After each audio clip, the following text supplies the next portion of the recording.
Welcome to W&L Sports Weekly. I'm Jeremy Franklin. This week we'll speak with baseball coach Lucas Jones, men's tennis captain Michael Holt, and women's lacrosse captain Caroline Hutchinson.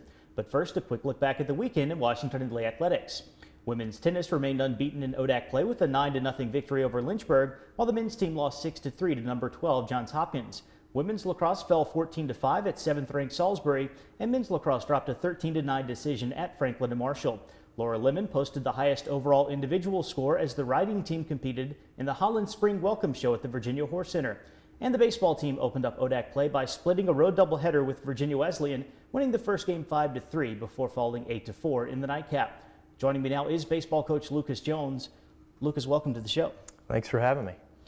You've replaced Jeff Stickley, who retired after 29 years as head coach, easily one of the most well-liked and respected guys on campus and around the ODAC. How have you approached your position here at W&L?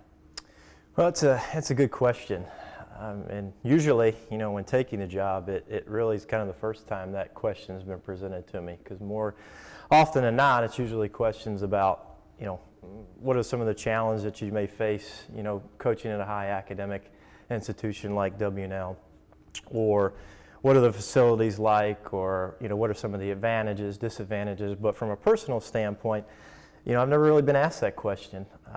And to be quite honest with you, I was a little nervous about it, just because, one, playing in a league and then coaching at Randolph-Macon for 3 years after playing, I have such a great respect for Coach Stickley and what he's done and the teams that he's had. And I know that, on campus he's beloved, and certainly so, just because of simply he's the man. And he's been doing it so long, and you think about, all the kids that he's coached over the course of his 29 plus years, whether it's been with the football program or specifically with the baseball program, and that's just an amazing accomplishment. And so being able to fill those shoes is certainly not something that I am capable of doing.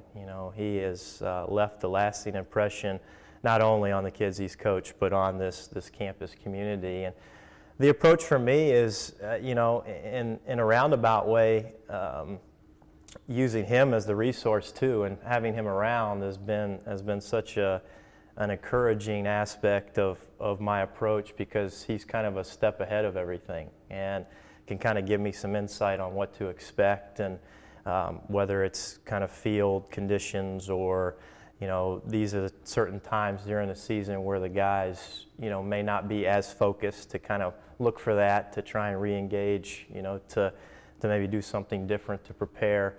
And so that's been great, and I've really appreciated that. And then from a personal standpoint, you just have to kind of believe in your own approach too, and try and create a culture that is not a program that is in pieces that you have to pick up and build upon. It's just simply trying to kind of, advance it in a new direction, a new way. And that's going to take, a little time, just because Coach Stickley was so ingrained in the culture of the program and was so successful for all those years. And so I just, having confidence in what we're doing and the process that we're, asking our guys to buy into now has been, kind of how I've approached it. You were an ODAC Player of the Year at Lynchburg. You mentioned you were on the coaching staff at Randolph-Macon as well. How has the league grown and improved during your involvement with the conference?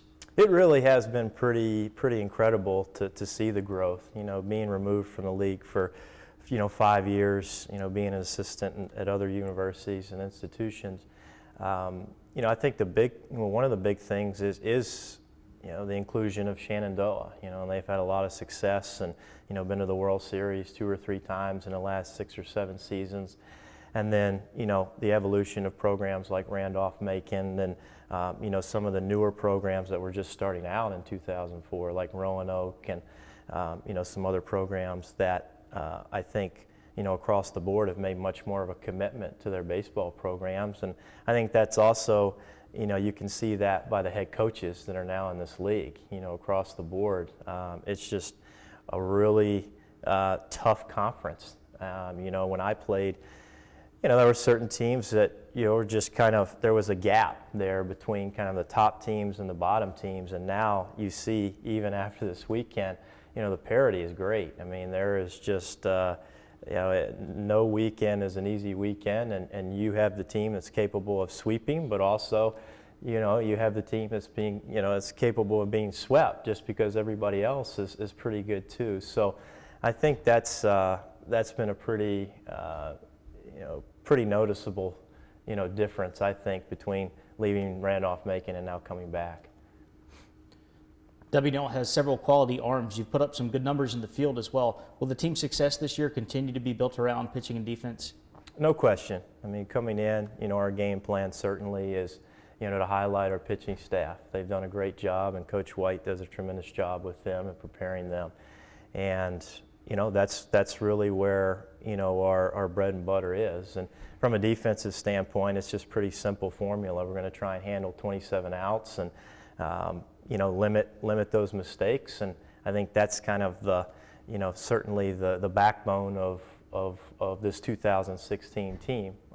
Offensively, it's kind of the irrational part. So you're dealing with, guys who are going through a season for the first time, and some that, just don't have the at bats right now that they need, throughout their career to kind of make those adjustments. So it's constantly evolving, and we're teaching our guys kind of what our approach should be. And so I think as you see the season continue, we will definitely have some positive development there. But yeah, defense and pitching is what we're going to rely heavily on, and is what we're going to kind of live by, throughout the rest of the year. The Generals got that valuable road doubleheader split at Virginia Wesleyan, especially with the parity of the conference in mind. How important is it to get off to a good start in ODAC play?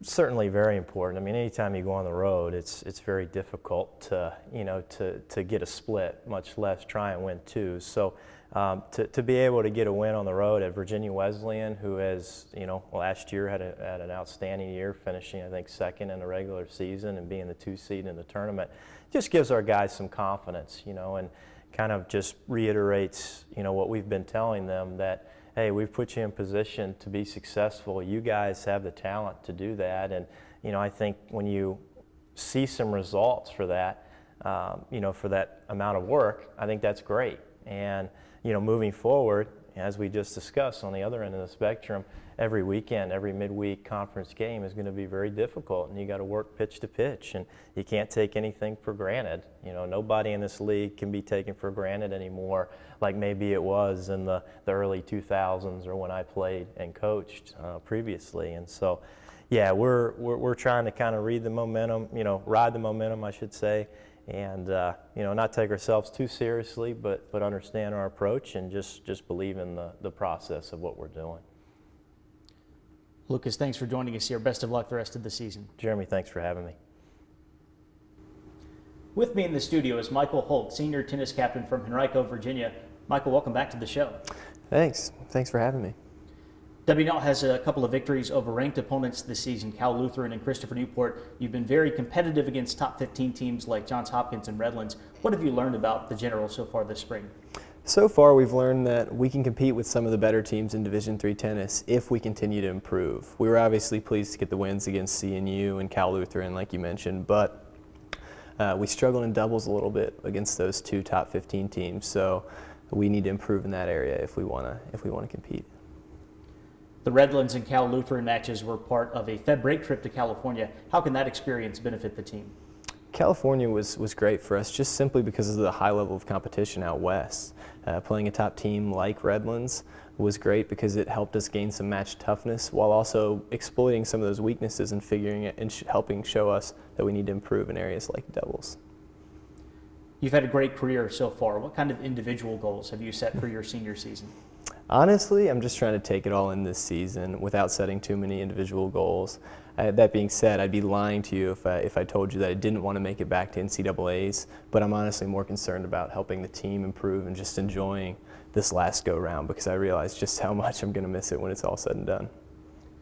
The ODAC seems to get more competitive every season. What did the Generals need to do to claim another conference title?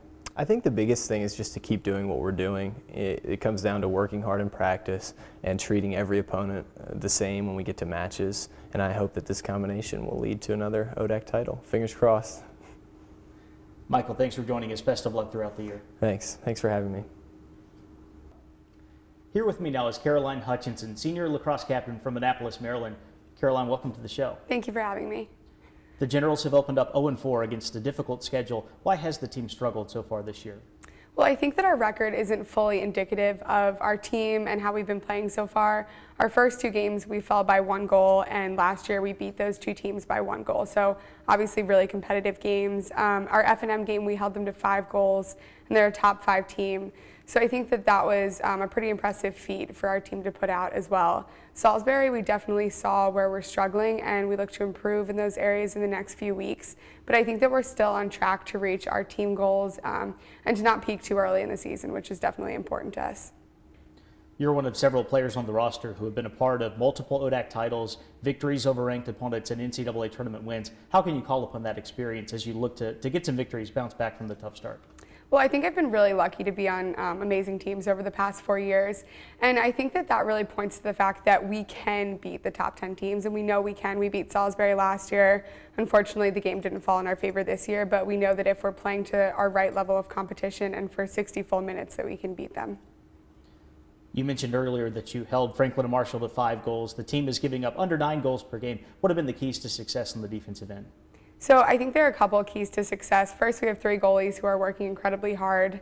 One is just an amazing coaching staff that really knows what our defense, what our successes and our weaknesses are on the field, and they coach us to that level. And then another is our communication on the defensive end. We have a really tight-knit defensive group, and we all work together really well. We play off each other's strengths and weaknesses, and we communicate really well on the field.